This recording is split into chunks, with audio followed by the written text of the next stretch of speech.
Maya sprang out of bed onto a pristine white set. This was her apartment, yet every corner looked less like a home and more like a high-end catalog waiting to be photographed.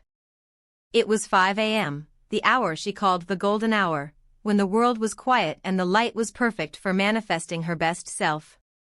She executed a rapid, impossible sequence of her morning routine for the camera. A jump cut showed her smiling brightly, holding a perfectly styled mug. The next cut immediately showed her collapsing back into bed, phone clutched in hand. If it wasn't captured, she believed, it never happened. If it wasn't posted, it wasn't real. And if it didn't get 10,000 likes in the first hour? It was a failure. Her focus was fixed on the screen. The number of followers ticked up, 990K. 992K. She scrolled through the comments, soaking in the digital affirmation, "You're my inspiration." Body goals. This was the game. Chasing the numbers. Chasing the high. Chasing the feeling that thousands of people cared, that thousands of people saw her. The camera moved away from the bright, staged corner to the kitchen counter. It was a mess, cluttered with half-used makeup, cold coffee, and 2 empty energy drink cans. Maya was hunched over her laptop, furiously editing a video, her eyes strained and red from lack of sleep. Leo walked in, comfortable in a worn band t-shirt, carrying a brown paper bag. He didn't look at the ring light, he looked at Maya. Leo the First brought bagels. Real ones.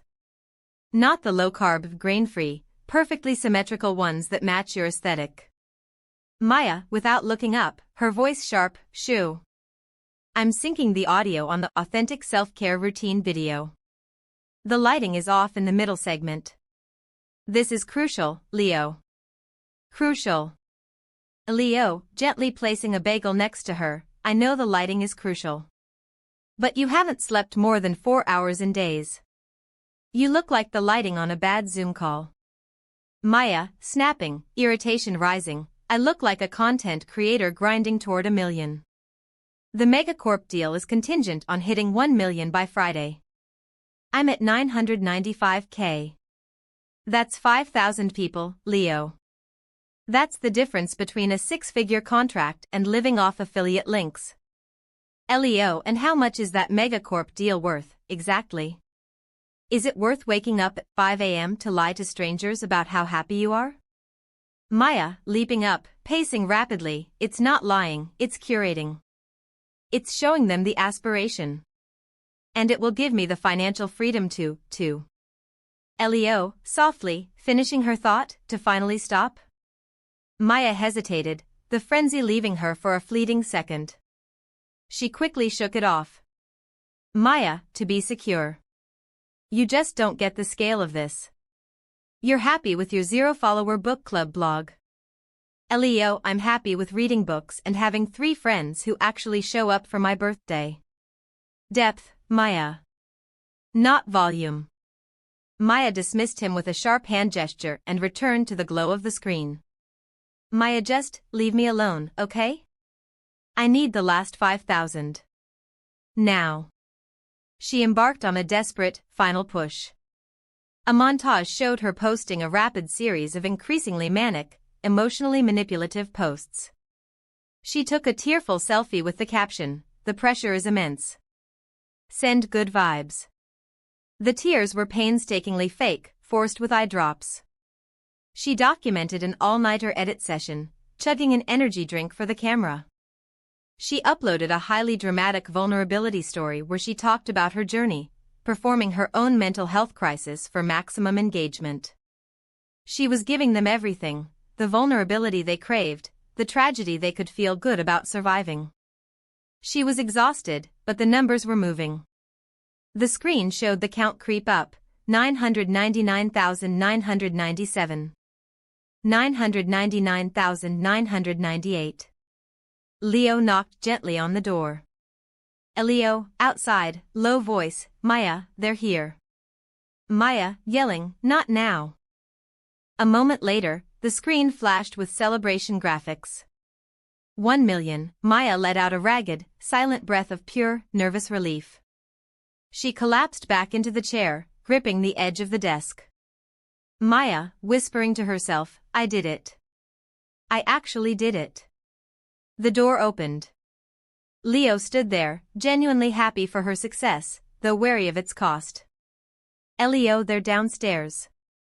Congratulations, superstar. I mean that. I know how hard you worked. Maya, a tight, slightly manic smile, tell them I'll be right there. I need 10 minutes to process. Leo nodded, left the room, and closed the door quietly. Maya immediately pulled out her second phone, the burner. She checked the Megacorp email. The contract was attached. She smiled, the most genuine smile they had seen, yet it was still cold, focused purely on the money and the power it represented. A few minutes later, Maya, sharply dressed and perfectly composed, sat across from two executive suits, Sarah and Mark. They were mid-40s, sleek, and utterly humorless. Sarah, the numbers speak for themselves, Maya. 1 million confirmed, engaged followers. You are the embodiment of aspirational wellness. Maya, confident, rehearsed, I deliver results. Engagement is always high. Mark, excellent. Now, the contractual obligations. We require 7 high-production videos in the next 2 weeks. Daily check-ins. Mandatory authenticity. Maya, a frown creasing her perfect brow, 7? That's aggressive. I usually allow 4 weeks for high production. Sarah, this is Q4. We need the content now. The key here, Maya, is authentic burnout. We need you to seem like you are barely holding it together, but still relying on our product. We need relatability, but also perfection. Maya, fidgeting, suddenly uncomfortable, I can do the burnout. But 7 videos is pushing my team. Mark, we pay you handsomely so you can hire the best. You're a brand, Maya. Brands don't sleep. Sarah slid a thick stack of papers across the table. Sarah, sign this. The first installment hits your account tonight. Welcome to the machine. Maya stared at the final signature line. The amount was staggering, a sudden wave of financial security washing over her fear. She picked up the pen, her hand trembling slightly, and signed the contract. Maya, a barely audible whisper, welcome to the machine. The executives left abruptly, their business concluded. Maya was left alone, staring at the signed document. The rush of victory had evaporated.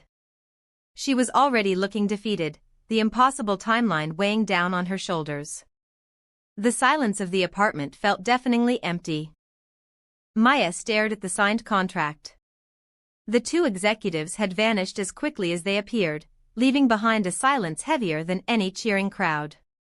The initial high of the 6-figure commitment was gone, replaced by the chilling weight of 7 high-production videos in 14 days. The words mandatory authenticity seemed to mock her from the page.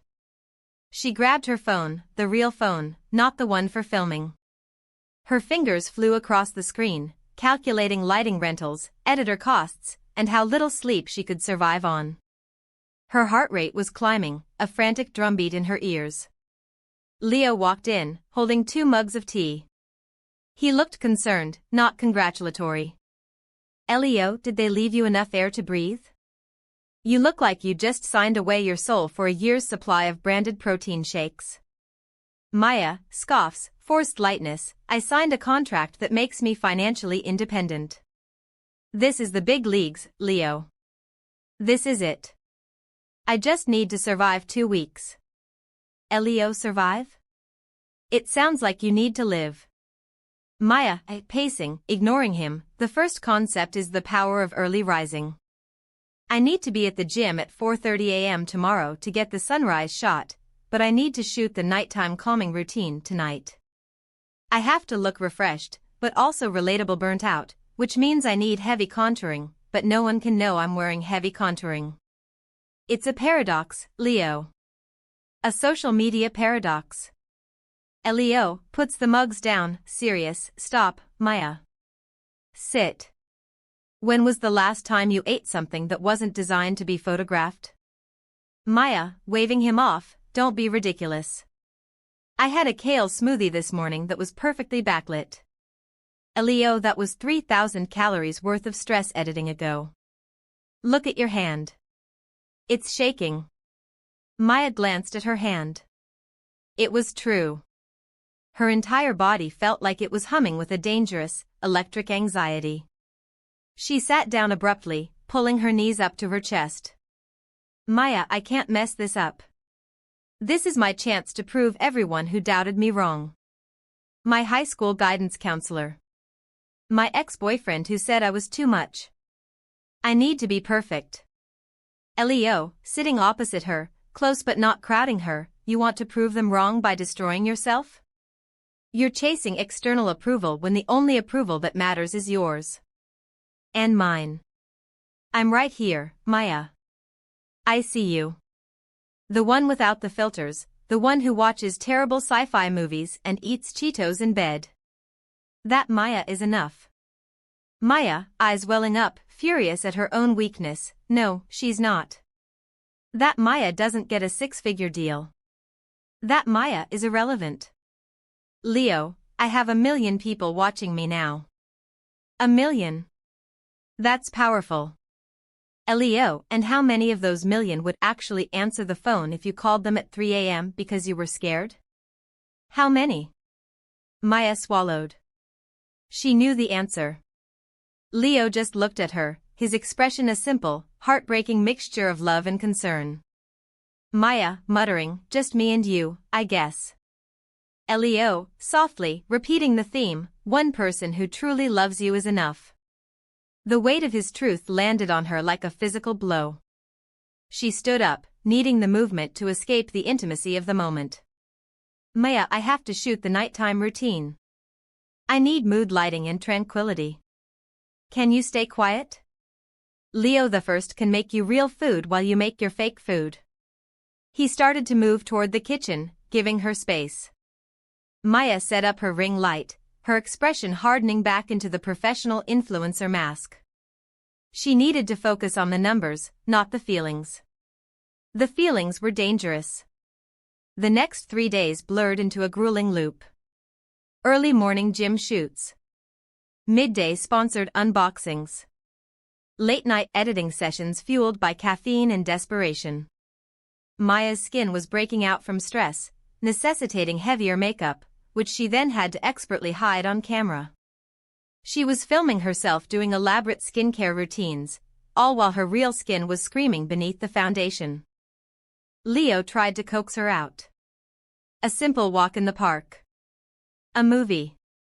Even just 5 minutes of silence on the sofa. Each time, she declined, citing the momentum. Maya, on camera, voice syrupy sweet, forced smile, and this beautiful, calming chamomile tincture is how I maintain my zen focus, even when the pressure is on. Remember to use code MAYA15 for 15% off. Leo, off camera, whispers, you hate chamomile. It makes you nauseous. Maya, vicious whisper, cutting the camera immediately, get out, Leo. You're ruining the shot. You don't understand that this shot costs $10,000 if I mess it up. He looked crushed but left the room. Maya immediately had to force her face into a state of calm and restart the take. The pressure was mounting, not just from the contract, but from her own internal critic. She had missed a deadline for one of the check-ins with the megacorp executives. A cold email landed in her inbox. The subject line was chilling.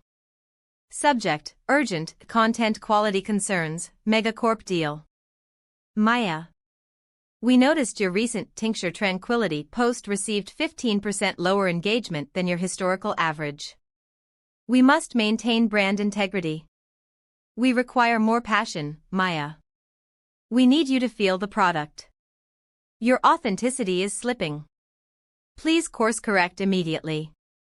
Maya read the email and threw her phone against the sofa. Her stomach was churning, her anxiety now bordering on panic. They wanted passion? She had nothing left to give. She was running on fumes, fueled only by fear of failure. Every post was becoming harder, less real, and therefore, paradoxically, less engaging. She had to shoot the fifth video, a complex fitness routine that was supposed to be shot outside, high on a mountain overlook. It required perfect weather, perfect athleticism, and perfect lighting. It was already a day late. She drove to the location, the camera gear rattling dangerously in the back. Her legs felt heavy, her head throbbed with a persistent migraine. She was not only physically exhausted but profoundly, desperately lonely. She missed Leo's quiet, annoying presence. She missed the days when their biggest concern was whether to order pizza or Thai food. On the mountain, the weather turned instantly, aggressively. Dark clouds rolled in, heavy and threatening, and the wind began to howl, ripping at her perfectly styled hair. Maya, talking to the camera, shivering violently, "Hey, guys. So, we're up here getting some real motivation, feeling the raw power of nature." A sudden, violent gust of wind caught her, nearly knocking her off her perch. She stumbled badly, her grip on the phone camera faltering. It slipped from her hand and clattered violently onto a rock ledge. Maya, a high-pitched scream of pure terror, "No. No, no, no. My lens." She snatched the phone back up. The camera lens was chipped, a spiderweb crack across the wide-angle view. The perfect shot was ruined. The image was blurred, broken. The smile vanished, replaced by pure, unadulterated panic. This was the final straw. She looked down the empty mountain road. There was no one to help her. No one to witness the real, ugly breakdown. Just her, the wind, and the fractured glass. She began to sob, not the camera-ready tears she practiced in the mirror, but deep, ugly, gasping sobs that shook her entire frame. The six-figure contract, the 1M followers, the impossible demands, it all collapsed onto her chest, crushing her. She crumpled onto the cold, wet rock. The phone, still recording, captured the image of her crying, completely unposed, mascara running, utterly devastated. It was the most authentic thing she had filmed in a year, and it was entirely unusable. She grabbed the phone and hurled it down the mountain, watching it bounce off a cluster of jagged rocks before disappearing into the brush. A profound silence followed the crash. Back in the apartment, hours later, she was curled up on the sofa, still shaking. Leo had been texting her all afternoon with increasingly worried messages, which she hadn't seen. He walked in, his face tight with concern, carrying a small, worn backpack. He saw the empty, haunted look in her eyes and the smudge of dirt on her cheek. "Leo," voice trembling slightly, "Maya? Your phone, it went dead. I tracked your location to the mountain. Are you hurt?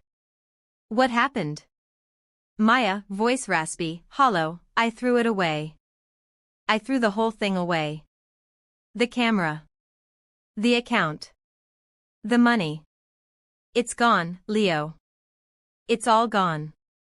Leo, immediately sitting beside her, wrapping his arms around her, "Hey. It's okay. The money isn't worth you. Just tell me what happened." Maya, tears returning, "They said I wasn't passionate enough. They said my authenticity was slipping. I tried, Leo. I tried to be everything they wanted. Perfect, honest, tired, but still smiling. I was supposed to be inspiring, but I'm just empty." Leo, pulling her closer, "You don't have to be inspiring for a million people. You just have to be real for one. You. And I love real." He held her for a long time. No more questions. No advice. Just the solid, quiet weight of his presence.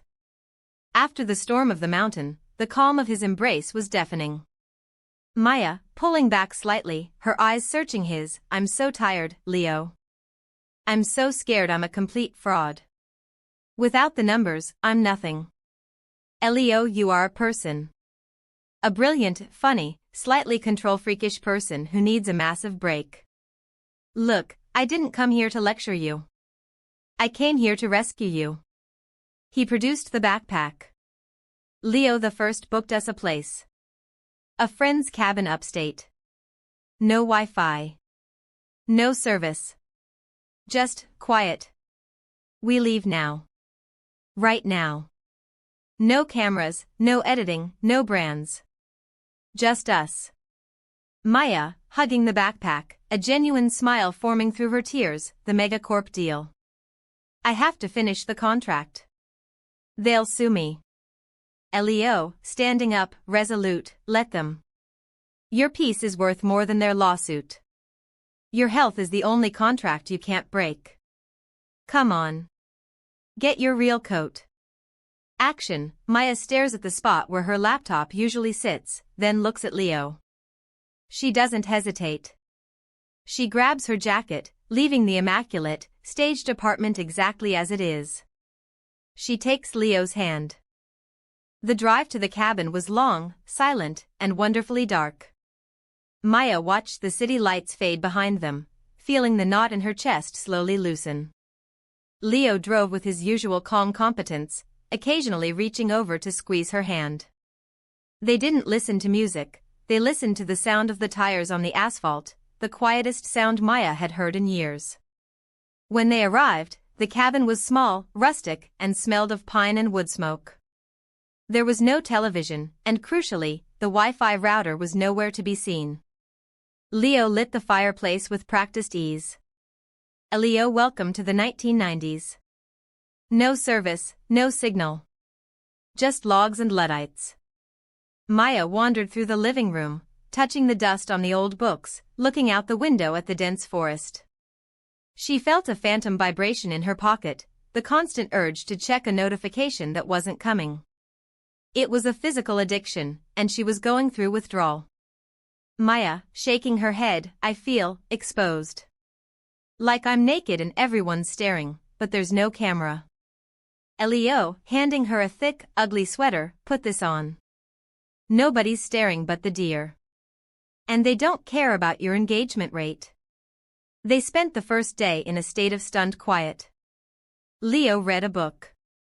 Maya tried to, but she kept twitching, her gaze drawn to the empty corners of the room, subconsciously looking for the best light source for a selfie that she couldn't take. Later that evening, sitting by the fire, the silence finally started to feel restorative instead of threatening. Leo, tell me what scared you the most, back there. Was it losing the money? Maya, looking into the flames, I thought it was. But when I threw the phone, the relief was instantaneous. What scared me was the thought that if I stopped, Leo, I would cease to exist. That those million people were my identity. I was so busy performing a life I thought they wanted that I forgot who I was to me. She turned, her voice thick with regret. Maya, and I was cruel to you. Because you were the only real thing in my life, and being around you reminded me how fake everything else was. I'm sorry. Leo, reaching for her hand, I know. That's why I brought you here. You were drowning in noise. You needed to hear your own voice again. Maya, a fragile whisper, what if that voice is boring? What if I'm not aspirational without the makeup and the perfect angle? Leo, his grip tightening, you were the person who stayed up all night helping me rehearse for that terrible community play. You were the person who drove 3 hours just to bring me soup when I had the flu. You are funny and fiercely loyal. That is more than enough for me. That is my entire world, Maya. One person who truly loves you is enough. Remember that. Always. This time, the weight of his truth was healing. She didn't argue. She leaned her head on his shoulder, breathing in the scent of pine and his old t-shirt. The next morning, Maya woke up without an alarm. She made coffee that wasn't for the camera. She ate eggs that weren't perfectly plated. She looked in the mirror and saw the dark circles under her eyes and the stress breakouts, and she felt a wave of acceptance. This was her face. Uncurated. Later that afternoon, Leo brought out her regular laptop, not the filming rig, just her personal one. Leo, the first, no, you have to address the contract. But I want you to talk to them, not to the camera. Maya, confused, who are them? The executives? Leo, no. Your real followers. The people who actually care. The ones who stuck with you because they liked you, not the products you were shilling. Maya hesitated. She hadn't posted anything in 3 days. In the internet world, that was a lifetime. She opened her channel. The comments were a firestorm. Where is Maya? Is she sick? Did the brand deal fall through? Is she okay? She set up her laptop camera on the kitchen table. The lighting was terrible, just the natural light from the cabin window. Her hair was messy. She wore Leo's sweater. She pressed record. Maya, sitting straight, looking nervous but steady. Hi. It's Maya. She paused, taking a deep, shaky breath. Maya, I haven't been online in a few days. I had to take a break. A real one. And I owe you an explanation. I hit the milestone I was aiming for, 1 million followers, and I signed the contract of my dreams. But the truth is, I broke. I was so focused on hitting that number, on being the perfect version of myself, that I became completely hollow. I was filming myself promoting tranquility while I was having anxiety attacks. I was chasing a quantity of validation that could never be filled. Her eyes welled up, but this time, the tears were real and quickly wiped away. Maya, it all came to a head on a mountain, actually. I threw my camera. I quit the contract. And I realized that the only thing that mattered wasn't the millions of eyes watching me, but the one person who saw me when the camera was off. The person who loves me without the filters, without the brand deals, and without the impossible pressure to be perfect. She looked slightly off camera, toward the door where Leo was stacking firewood, pretending not to listen. Mia, I am stepping back indefinitely. Not because I failed, but because I finally succeeded in choosing myself. I need to figure out who Maya is without the follower count defining her. She looked back into the lens, her expression softer, freer than before. Maya, I hope you stay. I hope you take care of yourselves. And I hope you remember, one person who truly loves you is enough. Don't forget that. She pressed stop. She looked at the raw footage, messy, shaky, and real. She didn't edit a thing. She uploaded it. Leo, entering the room, smiling gently, what did you tell them? Maya, the truth. And I told them I quit. They sat down to wait. Within minutes, the notifications started pouring in, not the cold, transactional likes of her old posts, but long, heartfelt comments from people saying they understood, they were proud, and they were taking a break, too. Her follower count dropped by about 50,000, but the engagement rate of the remaining 950,000 was through the roof. Her phone buzzed with one final, new message. It was a text from Leo, who was sitting right next to her. It was a screenshot of her video with the simple text overlay. Leo, text, one like is all you need. Maya looked at him, tears of genuine joy running down her face. She closed the laptop. She didn't check the comments. She didn't need to. Maya, leaning her head on his shoulder, I think I'm going to make some real food now. Something that tastes good, not something that looks good. Leo, kissing the top of her head, perfect.